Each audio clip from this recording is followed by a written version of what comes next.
right, here's a few news stories that I thought were interesting. Let me get past these nonsensical things.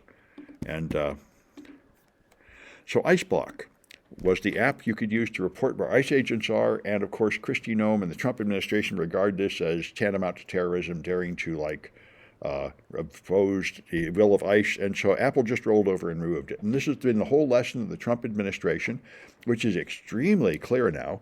He is a weak man. He doesn't even know what his own administration is doing. The only reason we have such a tyrant is everybody's too weak to resist him. Everybody keeps rolling over and giving up, like they keep paying him millions of dollars in bribes by just settling cases that are ridiculous that they would lose in court because everyone figures you throw a few million at Trump and he'll go away. And yet nobody notices the obvious truth. This is like giving a guy that beats you up your lunch money. They'll come back tomorrow for more. Every time anybody gives in to him, he just comes back for more. And as soon as someone pushes back, he stops. So this is why all my life I've heard that you should punch a bully. And in Trump's case, it's absolutely true. And it's amazing how much of our society is so weak. And I'm afraid, I think of our critics like Osama bin Laden. Osama bin Laden wrote a treatise on what's wrong with America, and he was very much right. He said they are a bunch of children. They have no God. They have no morals. Their families are crap. And if you punch them, they will run around scared and destroy themselves because they lack moral character. And we really do. I mean, as soon as somebody is trying to push us around, we just cave because everybody's too afraid to fight him. And Apple was the richest company on earth. They can't afford to fight Trump. I mean, it's incredible. Elon Musk is the richest man on earth, and Jeff Bezos is the richest man on earth. And he owns a newspaper. I heard he could totally tell Trump, you better be nice to me or I'll ruin you. But instead he just cowers before Trump. It's incredible. It's very strange. Of course, this has happened many times. Like, think of Catherine the Great in Russia. She had absolutely no claim to the throne at all. She just marched in and said, I'm in charge of this place, and everybody just bowed before her. This is the thing about human psychology. Some people just have this leadership. They portray themselves as a leader. I mean, that's what the British said in colonial times. They invade nations. They said, you have to never flinch, never admit fault, act like you're in charge, and they'll believe you. So it's amazing to watch it happen in America, where the whole point was we don't have a king and we don't do this garbage. But we seem to have completely forgotten that was the whole point of America, is that we don't just bow down to a noble and say, oh, yes, we're just commoners, please beat me more. It's totally what we're doing. And I'm hoping at some point our natural spirit of rebellion and independence will push back. And I think it might happen now because Trump is hurting so many of his own voters. But I've thought that for many times before.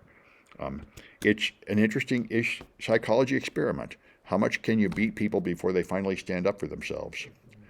Eventually, we got tired of Britain kicking us around. I hope eventually we'll get tired of Trump kicking us around.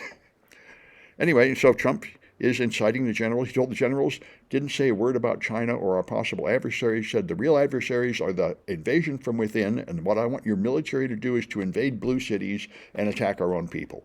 And the generals sat there in stony silence, and it remains to be seen whether they will in fact obey that order, and whether Trump will issue that order, because Trump keeps vanishing. In the last month, he keeps vanishing for like a week at a time, which is very out of character, and everyone seems to strongly believe his health is failing. The other people that want to replace him, like J.D. Vance, are champing at the bit and even saying publicly, I'm all ready to take over. They really think he's going to die or get sick and retire soon, and maybe so. Anyway, of course, if J.D. Vance gets in there, he's likely to issue those orders just as well, I think. But anyway, we're living in exciting times. So the Russians are attacking Germany with drones. It's like the third or fourth member of NATO they've invaded with drones. They had to shut down their airport because of the Russian drones. And this is a clear test of Russia to see whether NATO is still functional. And probably the answer is it is not, because it is abundantly clear that Trump will not, in fact, deploy American troops in obedience of Article 5 of NATO. And therefore, Europe stands on its own without our help, which, to be fair, America has done to Europe many times before, like in World War II. It is very common that the American people say, why should we go fight a war in Europe? We'll just hide behind our ocean here and let Europe burn. That's always been a popular move here.